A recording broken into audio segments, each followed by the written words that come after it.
অতনু ট্রেডার্সের 2021 সালের 31 ডিসেম্বর তারিখের একটি অশুদ্ধ রেওয়া মিল নিম্নরূপ।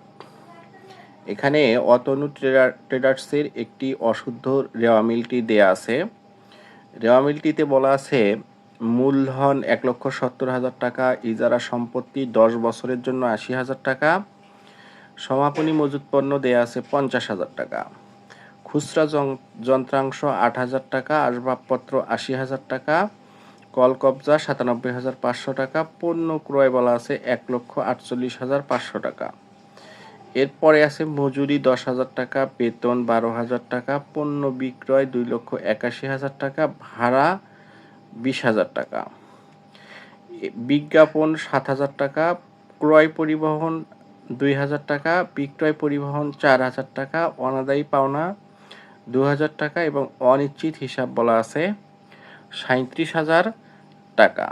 এখানে যে রেওয়া মিলটি দেয়া আছে আমরা যদি একটু ভালোভাবে দেখি তাহলে বোঝা যাচ্ছে যে এই রেওয়া মিলটি আসলে শুদ্ধভাবে প্রস্তুত করা নাই, এটি একটি অশুদ্ধ রেওয়া মিল।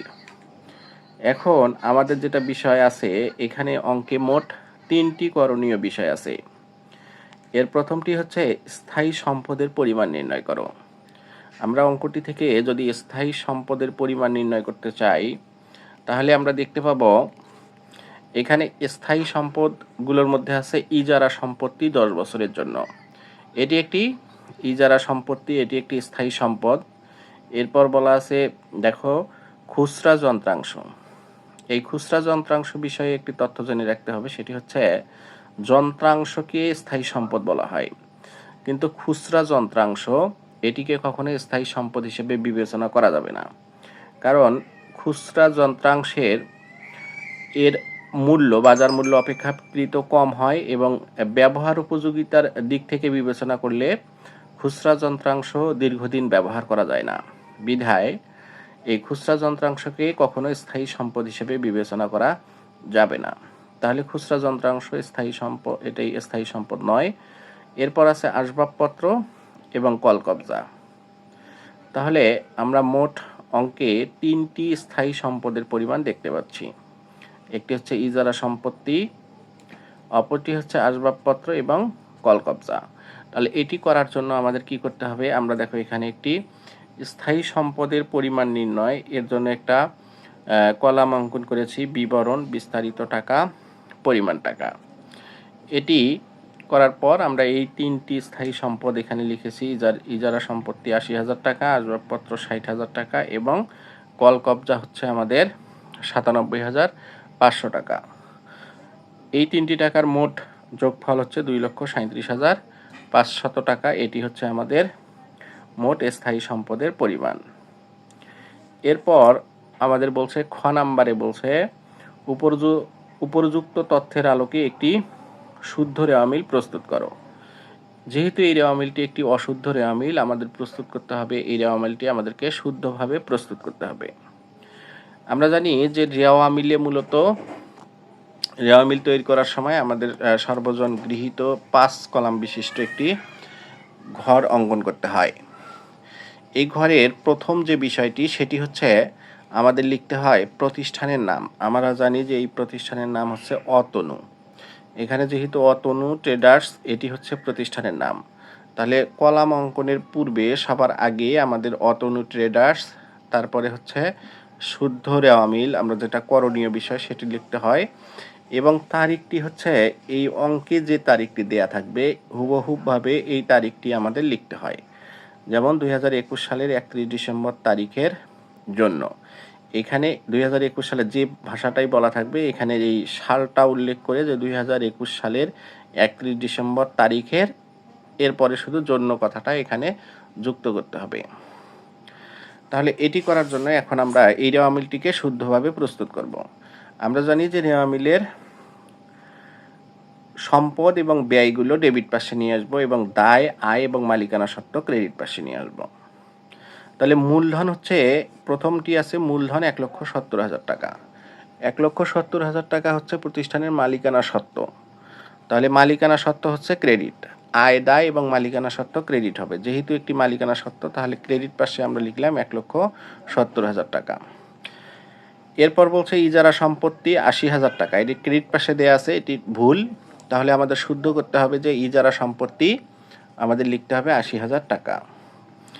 এরপর বলা আছে সমাপনী মজুত পণ্য। দেখো সমাপনী মজুত পণ্য আমরা জানি যে হিসাব বিজ্ঞানের নীতিমালা অনুসারে সমাপনী মজুত পণ্য কখনো রেওয়া মিলে অন্তর্ভুক্ত হয় না, তাহলে সমাপনী মজুত পণ্যকে হিসাবভুক্ত করা যাবে না। এরপরে বলা আছে খুচরা যন্ত্রাংশ। যন্ত্রাংশকে একটি আমরা চলতি সম্পদ হিসেবে এই অঙ্কে বিবেচনা করতেছি, যেহেতু একটি স্থায়ী সম্পদ নয়, তাহলে যে কোনো সম্পদ হলেই সেটা ডেবিট পাশে আসবে, ডেবিট কলামে হবে। তাহলে খুচরা যন্ত্রাংশ ডেবিট ৮,০০০ টাকা। এরপর বলা আছে কি আসবাবপত্র। আসবাবপত্র কি আসবাবপত্র সম্পদ ৬০,০০০ টাকা, তাহলে আসবাবপত্র ৬০,০০০ টাকা।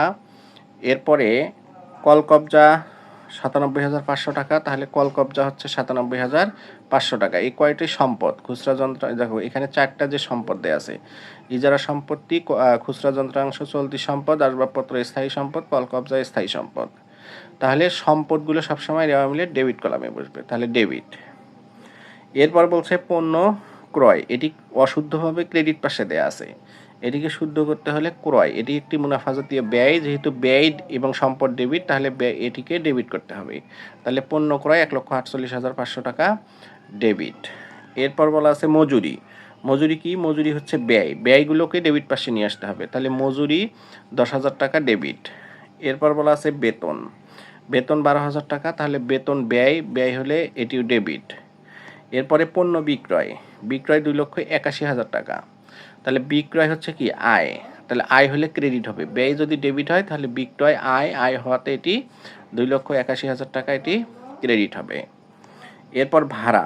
ভাড়া হচ্ছে একটি প্রতিষ্ঠানের ব্যয়, তাহলে ব্যয় ডেবিট হয়, তাহলে ২০,০০০ টাকা অবশ্যই ডেবিট করতে হবে, তাহলে ভাড়া ব্যয় ডেবিট ২০,০০০ টাকা। এরপরে বলা আছে বিজ্ঞাপন। বিজ্ঞাপন ৭,০০০ টাকা, তাহলে বিজ্ঞাপন ডেবিট, তাহলে বিজ্ঞাপন ব্যয় ডেবিট ৭,০০০ টাকা। এরপরে ক্রয় পরিবহন। ক্রয় পরিবহনও একটি প্রতিষ্ঠানের ব্যয়, তাহলে ক্রয় পরিবহন হবে আমাদের ২,০০০ টাকা ডেবিট। এরপরে বিক্রয় পরিবহন, যে কোনো পরিবহনই প্রতিষ্ঠানের জন্য ব্যয়, তাহলে সেটা ক্রয় পরিবহন হোক কিংবা বিক্রয় পরিবহন। তাহলে বিক্রয় পরিবহনও ব্যয়, ব্যয় হলেই রেওয়া মিলে ডেবিট করতে হয়, ব্যয় এবং সম্পদ ডেবিট করতে হয়, তাহলে ডেবিট। অনাদায়ী পাওনা, এটি প্রতিষ্ঠানের এক ধরনের ক্ষতি, অর্থাৎ দেনাদারের কাছ থেকে আমরা যে টাকাটা পাবো না, সেটা হচ্ছে অনাদায়ী পাওনা ২,০০০ টাকা, তাহলে অনাদায়ী পাওনা হচ্ছে প্রতিষ্ঠানের একটি ব্যয়, ২,০০০ টাকা ডেবিট। এরপরে বলছে অনিশ্চিত হিসাব। এই অনিশ্চিত হিসাব রেওয়া মিলের কীভাবে ব্যবহৃত হয়। অনিশ্চিত হিসাব ব্যবহৃত হয় রেওয়া মিলের দুই পাশের টাকা যোগ করে যদি কোনো পাশে কোনো কলামে টাকার পরিমাণ ঘাটতি আসে, তখন আমরা অনিশ্চিত হিসাব শব্দটাকে ব্যবহার করি। তাহলে এখন আমাদের দেখতে হবে ক্রেডিট পাশে 2টি টাকা এসেছে, একটা হচ্ছে মালিকানা সত্ত্ব এবং একটি হচ্ছে আয়। রেওয়া মিলের ক্রেডিট পাশে আসতো আয়, এটা আয়, দায় এবং মালিকানা সত্ত্ব। এই অঙ্কে শুধুমাত্র একটি আয় আছে এবং একটি মালিকানা সত্ত্ব আছে এবং কোনো প্রকার দায় ছিল না, সেজন্য শুধু আয় এবং মালিকানা সত্ত্ব ক্রেডিট হয়েছে। এবং ডেবিট পাশে যাবতীয় সম্পদগুলো আমরা ডেবিট করেছি এবং যাবতীয় ব্যয়গুলোকে ডেবিট করেছি। তাহলে ক্রেডিট পাশের যোগফল ছিল আমাদের 4,51,000 টাকা এবং ডেবিট পাশের টাকা যোগ করেও আমরা পেয়েছি 4,51,000 টাকা। তাহলে অঙ্কটি এখানে ডেবিট এবং ক্রেডিট পাশের যোগফল সমান হয়েছে বিধায় অনিশ্চিত শব্দর অনিশ্চিত হিসাব, এই হিসাবের কোনো প্রয়োজন এখানে পড়েনি। তো এটি হলো আমরা এখন রেওয়া মিলটি শুদ্ধভাবে প্রস্তুত করলাম। এরপরে বলছিল যে গ নাম্বারে দেখো বলছে যে উপর্যুক্ত রেওয়া মিল হতে মুনাফা জাতীয় ব্যয়ের পরিমাণ নির্ণয় করো। এই অঙ্কে মুনাফা জাতীয় ব্যয়ের পরিমাণ আমাদের নির্ণয় করতে হবে। আমরা জানি যে ব্যয় আমরা এখানে কিছু কিছু পেয়েছি, যেমন হচ্ছে মজুরি ছিল একটা ব্যয়, বেতন ছিল ব্যয়, ভাড়া, বিজ্ঞাপন, ক্রয় পরিবহন এবং বিক্রয় পরিবহন, এগুলো ছিল এবং অনাদায়ী পাওনা, এগুলো ছিল প্রতিষ্ঠানের একটি ব্যয়। এখন মুনাফা জাতীয় ব্যয় যেহেতু আমাদের এর পরিমাণ যেহেতু নির্ণয় করতে বলছে, তাহলে মুনাফা জাতীয় পরিমাণ নির্ণয় করতে গেলে প্রথমে আমাদের বিক্রিত পণ্যের ব্যয় নির্ণয় করতে হবে। তাহলে বিক্রিত পণ্যের ব্যয় নির্ণয় করতে গেলে প্রথমে আমাদের কি করতে হয়, বিক্রিত পণ্যের ব্যয় নির্ণয় করার জন্য প্রথমে আমাদের ক্রয় দেখতে হবে, প্রারম্ভিক মজুত পণ্য দরকার পড়ে। বিক্রিত পণ্যের ব্যয় নির্ণয় আমরা জানি যে বিক্রিত পণ্যের ব্যয় সূত্র হচ্ছে প্রারম্ভিক মজুত পণ্য যোগ ক্রয় বাদ সমাপনী মজুত পণ্য। এই অঙ্কের কোথাও প্রারম্ভিক মজুত পণ্য নাই, তাহলে প্রারম্ভিক মজুত পণ্য নাই, তাহলে শুধু পণ্য ক্রয় আছে।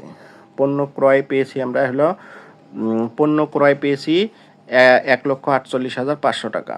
পণ্য ক্রয়ের সাথে প্রত্যক্ষ ব্যয়গুলোকে যোগ করতে হবে। আমরা জানি যে মজুরি, বিদ্যুৎ, গ্যাস, জ্বালানি এগুলো হচ্ছে প্রতিষ্ঠানের জাহাজ ভাড়া, ডক চার্জ, এগুলো হচ্ছে প্রতিষ্ঠানের প্রত্যক্ষ ব্যয়। তাহলে পণ্য ক্রয়ের সাথে আমরা মজুরি এবং ক্রয় পরিবহন এই দুটো পরিবহন আছে, তাহলে এই দুটোকে আমরা যোগ করেছি, যোগ করে পেয়েছি 1,60,000 টাকা। এখান থেকে সমাপনী মজুত পণ্য যদি আমরা বাদ দেই তাহলে আমরা বিক্রিত পণ্যের ব্যয় পেয়ে যাব। তাহলে এখানে তার সবার আগে আমাদের প্রারম্ভিক মজুত পণ্য দেয়া লাগতো, যেহেতু আমাদের অঙ্কে প্রারম্ভিক মজুত পণ্য নাই। তাহলে আমরা জানি যে প্রারম্ভিক মজুত পণ্য যোগ ক্রয় সংক্রান্ত খরচ বাদ সমাপনী মজুত পণ্য সমান বিক্রিত পণ্যের ব্যয়। যেহেতু প্রারম্ভিক মজুত পণ্য নাই তাহলে আমরা কি করেছি, ক্রয় দিছি, ক্রয়ের সাথে ক্রয় সংক্রান্ত খরচ, মজুরি এবং ক্রয় পরিবহন, এছাড়াও থাকে জাহাজ ভাড়া, ডক চার্জ, এগুলো নাই, তাহলে এগুলো আমরা ব্যবহার করতে পারি নাই এবং সবার শেষে সমাপনী মজুত পণ্য সেখান থেকে বাদ দিতে হয়। বাদ দিলেই আমরা বিক্রিত পণ্যের ব্যয় পাই। তাহলে বিক্রিত পণ্যের ব্যয়ের সাথে এখন আমাদের পরিচালন ব্যয়গুলো বা হিসাবভুক্ত করতে হবে। তাহলে দেখো যোগ পরোক্ষ ব্যয়, এখানে বলা আছে যোগ এখন করতে হবে আমাদের কি পরোক্ষ ব্যয়। আমরা অঙ্কে কয়েকটি পরোক্ষ ব্যয় পেয়েছিলাম, যেমন বেতন, ভাড়া, বিজ্ঞাপন, বিক্রয় পরিবহন এবং অনাদায়ী পাওনা, এগুলোকে পরোক্ষ ব্যয় বা পরিচালন ব্যয় বলা হয়। দেখো এগুলো আমরা পরপর দিয়েছি, বেতন, ভাড়া, বিজ্ঞাপন, বিক্রয় পরিবহন এবং অনাদায়ী পাওনা, এগুলো ছিল দেওয়া মিলে ব্যয়। তাহলে এগুলো মোট যোগ করলে হচ্ছে আমাদের 45,000 টাকা। তাহলে 1,10,500 টাকা থেকে আমরা যখন পরোক্ষ ব্যয় 45,000 টাকা বাদ দিয়েছি তখন আমরা 1,55,500 টাকা পেয়েছি। এটিকে বলা হয় মুনাফা জাতীয় ব্যয়। এখন অনেকেই এই মুনাফা জাতীয় ব্যয় বলতে শুধু এইটুকুকেই বুঝবে যে হচ্ছে মজুরি, ক্রয় পরিবহন, বেতন, ভাড়া, বিজ্ঞাপন, বিক্রয় পরিবহন, অনাদায়ী পাওনা, এগুলোকে অনেকেই মুনাফা জাতীয় ব্যয় হিসাবে অঙ্কে হিসাবভুক্ত করতে পারে। তো এটা কখনো শুদ্ধ হবে না। মুনাফা জাতীয় ব্যয় অঙ্কে নির্ণয় করতে গেলে অবশ্যই আমাদের বিক্রিত পণ্যের ব্যয় থেকে মোট মুনাফা জাতীয় ব্যয় আসতে হবে। বিক্রিত পণ্যের ব্যয় নির্ণয় করতে হবে সবার আগে। বিক্রিত পণ্যের ব্যয় নির্ণয় করার পর এখানে আমরা বিক্রিত পণ্যের ব্যয় নির্ণয় করেছি। বিক্রিত পণ্যের ব্যয়ের সাথে পরোক্ষ ব্যয়গুলো যখন যোগ হবে সেটা হবে আমাদের মুনাফা জাতীয় ব্যয়।